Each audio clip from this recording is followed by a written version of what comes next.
என் அலைச்சல்களை தேவரீர் எண்ணியிருக்கிறேன். எத்தனை மருத்துவமனைக்கு போய் வந்திருப்பீர்கள், எத்தனை மருத்துவர்களை சந்தித்திருப்பீர்கள், எவ்வளவு பணம் செலவழித்திருப்பீர்கள், எவ்வளவு அலைச்சல்கள் தெரியுமா? கவலைப்படாதிருங்கள்.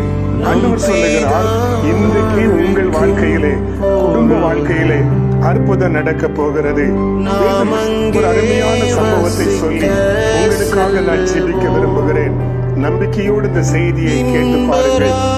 1 சாமுவேல் 1ஆம் அதிகாரம் 10ஆம் வசனத்தின் போது அங்கு எழுதப்பட்டிருக்கிறது, அன்னாள் மனம் கசந்து கர்த்தரை நோக்கி விண்ணப்பம் பண்ணினார்கள். என்ன காரணம் தெரியுமா? ஒரே ஒரு குழந்தைக்காக விண்ணப்பம் பண்ணும்படி கண்ணீரோடு கூட தேவ சமூகத்தை தேடி வந்தார்கள். என் வாழ்க்கையில அற்புதம் நடக்க வேண்டும், வறண்டு போயிருக்கிற வாழ்க்கையிலே அதிசயம் உண்டாக வேண்டும் என்று சொல்லி மனப்பூர்வமாய் தேவ சமூகத்திலே கடந்து வந்து விண்ணப்பம் பண்ணினார்கள், ஜெபம் பண்ணினார்கள். அன்பானவர்களே, ஜெபத்தோடு கூட அவர்கள் நிற்கவில்லை, கண்ணீர் வடித்தார்கள்.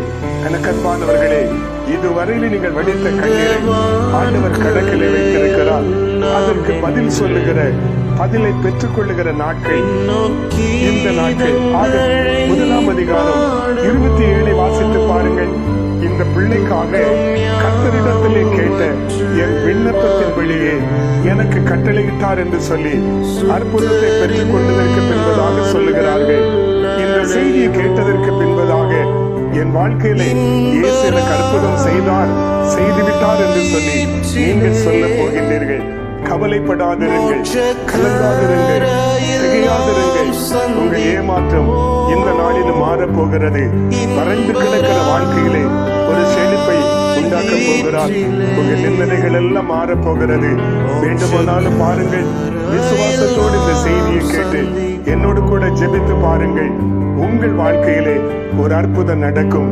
அந்நாளுக்கு ஆசீர்வாதத்தை கொடுத்த தேவன் உங்களுக்கும் ஆசீர்வாதத்தை கொடுக்கிறவர். குடும்ப எல்லைகளை பெருக பண்ணுகிற ஆண்டவர். ஜெபம் பண்ணுங்கள், கண்ணீர் வெடித்து ஜெபம் பண்ணுங்கள், முழங்காலை ஊந்துங்கள். கர்த்தர் உங்களை ஆசீர்வதிப்பார்.